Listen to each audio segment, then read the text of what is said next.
Okay, let's start. So today we are going to talk about Rails policies and permission. So let's start. All the policies in GitLab codebase are using declarative policy framework. So this framework was written inside of the GitLab, and the codebase you can find in declarative policy lib declarative policy folder. But it looks very close to Pandit, and for a few days I was working with permission. I was actually confused that it's actually Pandit, not declarative policy.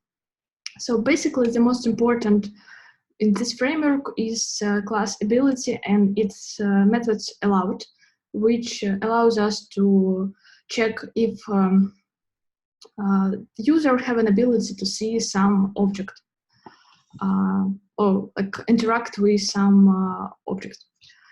We usually use this method implicitly in before action filters, like authorize something. And the method can, maybe you see this in controller or somewhere, it's actually called inside this ability allowed method.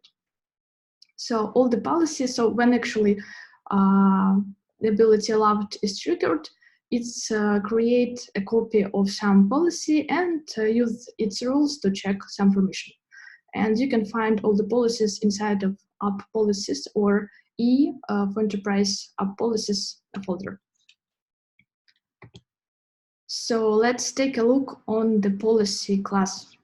So here we have some conditions with actually basically are some block of codes we can execute later and have some condition for a rule, and actually rules which identify if we have an access to some object, if we have any permission. So for example, it's parts of real project policy, and we have right now, for example, condition for a developer. So team access level is just some helper method provided by project policy. And the other one, as a condition, is actually checking if this project have available feature for security dashboard. So in this case, in the case of project policy class, the subject is actually in our case, it's project. So, and if you want, you can just create a few rules which actually prevent, for example, some ability to happen or enable it. And it's quite easy to write it, but sometimes it's not very easy to find out which actually how permissions works, because you can like find in the code just one rule and maybe you don't find another one. So you should be careful with it. So for all the security features, we use a few different rules. Most of them are grouped inside of the project policy, and we have another one in the group policy. So let's dig in and talk about all the different policies one by one. So the first bunch is rules for read security dashboard. So like everyone knows this feature. So you can have a group or project dashboard, and to have an access to it, you have the feature should be available, and user should have at least developer access. And let's talk a little bit more about feature available method. So it's implemented on project and namespace or group. And you can actually, so we have the same condition in both project policy and group policy. So it's basically checking if, so it's implicitly checking two things, that this feature is licensed. So for example, if we're talking about security dashboards, is licensed in Ultimate and in Gold license. And actually if this feature is available. So we don't have this settings for security dashboards, but we have such settings, for example, for merge request or pipelines, and you can check it in the settings if you want this feature for a project or not. And this method feature available, it's actually checking both those things. So we have a bunch of policies for software license policies, you can we're using these permissions for public API and for license compliance page, as far as I know.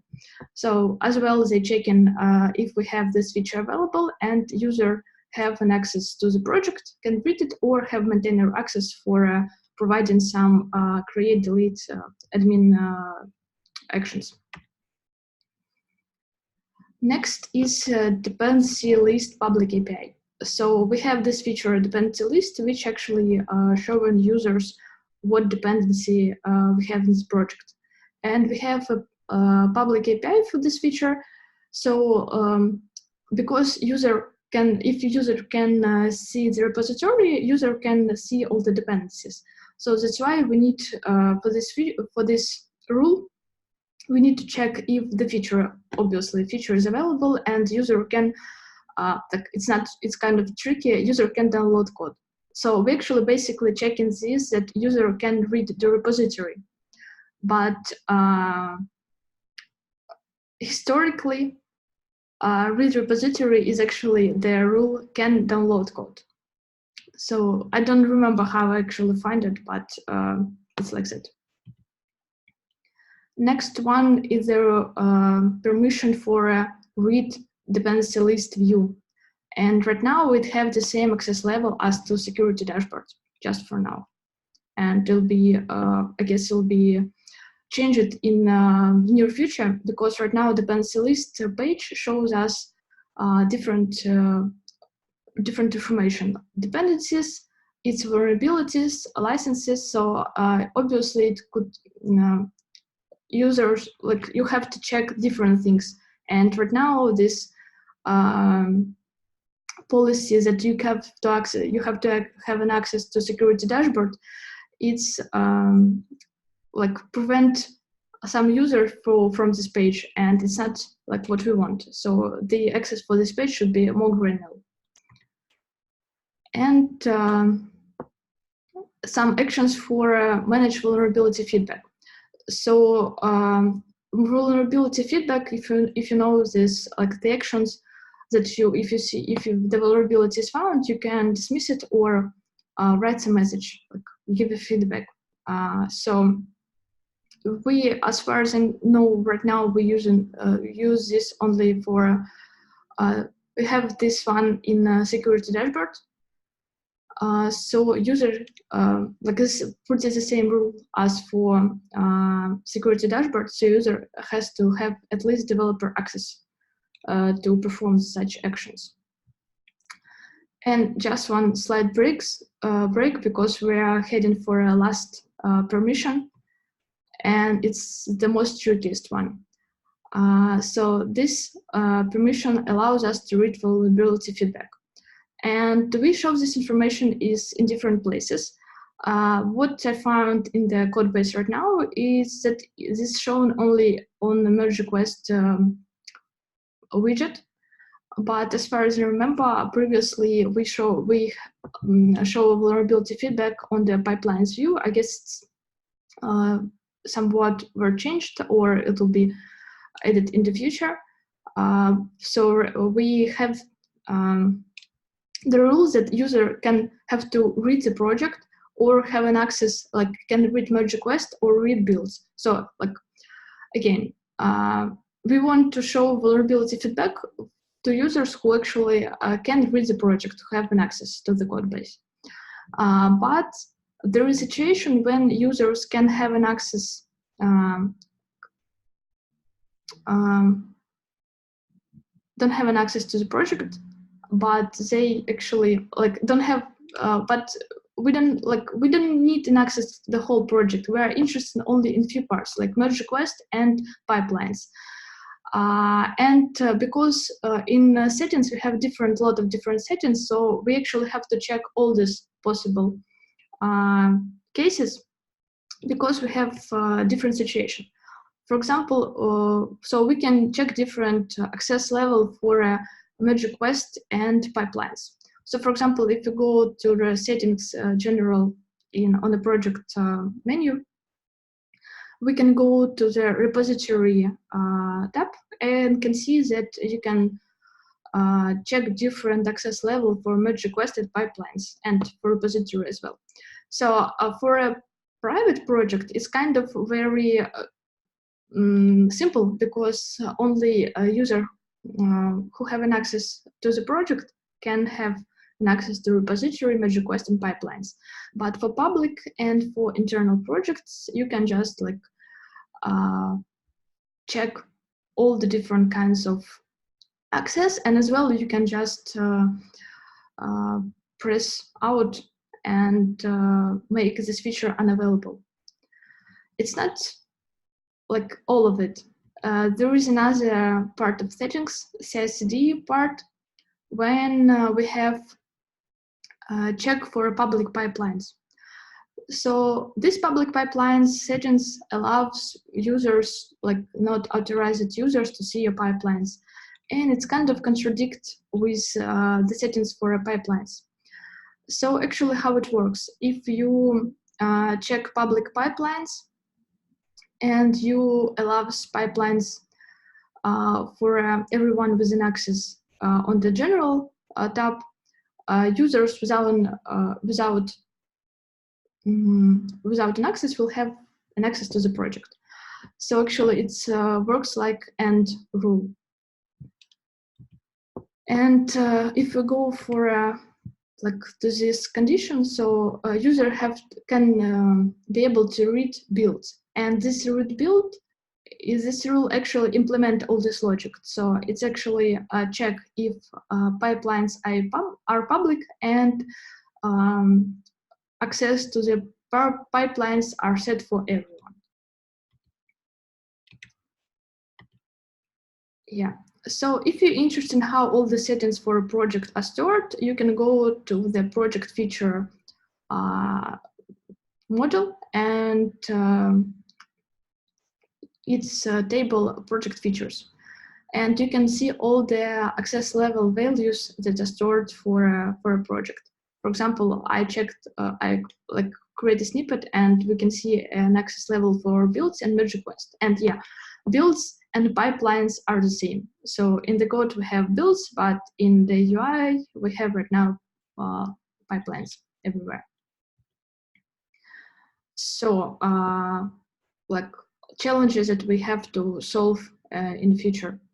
So we have to create more granular access for our components, because as I said, for example, for dependency list page, different users, like we have a lot of different informations, and all this information should be accessible by different rules, because like if you are a developer and not interested in vulnerabilities, maybe you can see the dependency list, but you shouldn't see the vulnerabilities, something like that. So these components could be used in different places with different access level, like vulnerability feedback. And all these rules should incorporate different factors like project visibility, like enable licenses, that feature is enabled or not, and so on. So this is what I have for you. So if we have some questions, let's talk about it. I have a question. Yeah. So like we talked about the features, right? Yeah. But I'm always confused, like, because we have the feature flag as well, and they're also named as features, right? And how do you discriminate like between those, differentiate? So we actually have licenses feature, licensed, like we have licenses, and in licenses we have an access to, like we have list of different features. Yeah, so this was like provided to the users. Okay. And I guess in this case I choose the wrong word, because I, like when I was saying the feature, like dependency list or a security dashboard. So it's actually, it could have, let's say, like the flag in licenses, but could be not. It could be different. I have a question Yeah. as well. So in some of the slides, the claims checks were always against a user. So the context was a user. Are there claims checks that are done in the context for an unauthenticated user? Yeah. So you can actually, if you just want to check that, for example, the rule for a licensed feature. So if we have project and it's, for example, it's public and we don't care about the user, like we just want to check if the feature is available for a project. And then you can, do we have to then explicitly skip the claim check for the user, or is it implied that all unauthenticated users would be able to have, let's say, like read project depending on the, I guess, inheritance of the policy? So if the project is public and there's no user that's authenticated, do the permissions then sort of say, okay, they're unauthenticated, but the project sort of scope says that anybody can read this, so therefore they do pass the claim check? Frankly, I don't know the answer for this question. So we can actually, so it's basically a question if this method allowed or can like accept the rule without user. So I guess it can be so, but I can so I can actually, after this call, I'll write the question down to the doc, and I'll find the answer inside of the code base. So I can just check the code, because for security features we actually for all of them we have to be authorized. So I didn't like find any situation, like I didn't work with such situations. Okay, thank you. It's quite interesting question.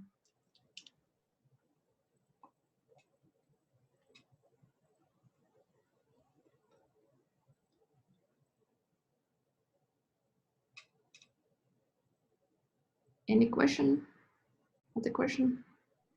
I was just going to comment. I think I remember maybe in the retro you mentioned that the policies or the permissions are quite confusing.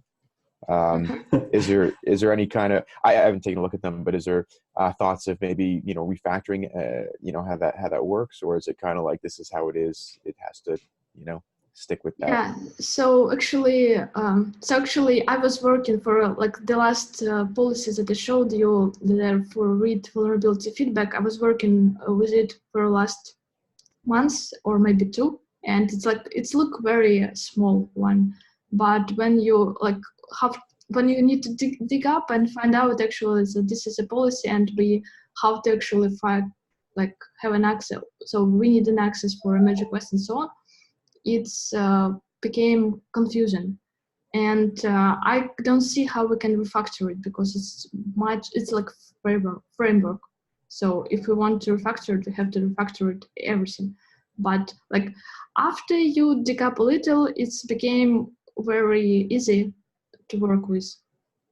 So maybe such sessions can allow us to spread knowledge and make this feature easy for everyone. Like our current problem. So there was a big learning curve that you kind of got to get over, and yeah, and like our biggest problem right now is that, as far as I understand, Ross he have the same situation with his issue with permissions.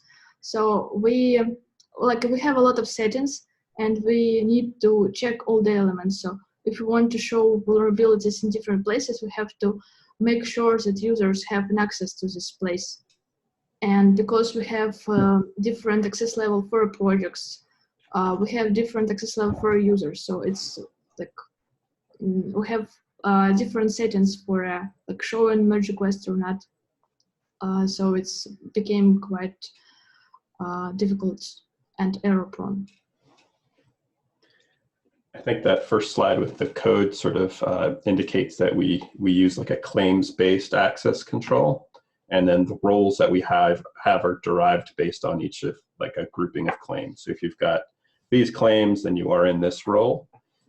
So the claims-based access control it's easy to extend because you can add new claims without having to worry about going back and updating all the other parts of the app versus like a role-based access control where if, you have to decide whether or not which roles get access to this page and then have to go update. So it's the DSL itself looks like a little bit complicated, but I think if we just think about it in terms of like verifying, like that second slide you had, or that first slide with the code, like, can this user perform this action against this resource? Do they have that claim?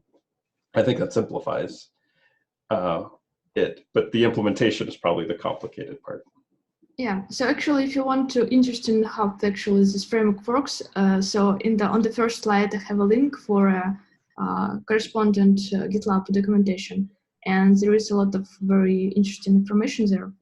So if you're interested, you can go there and check it. Great talk. Thank you so much for covering this.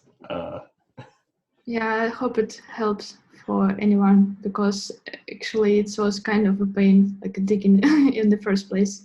I bet. Yeah. So thank you for being our first person in there and paving the path for us. It's a good introduction for me, and at least I know who to speak to if I need to ask anything about permissions. I'm sure you're excited to hear that. You're the go-to person. Actually, right now I'm okay with so it's like when you start, it's so obscure. Like I basically for a few first days I was using Pandit documentation because it looks the same and it works actually. And after that, I discovered something else. So, is there a big comment in the code base now saying this is not Pundit? This is the other format. Yeah, probably we can actually could add such comment. I believe the gem we're using is called 6, which was developed internally and then open source. So 6 as in. Let me just pull up the gem. Yes, SIX. I believe this is what we're using,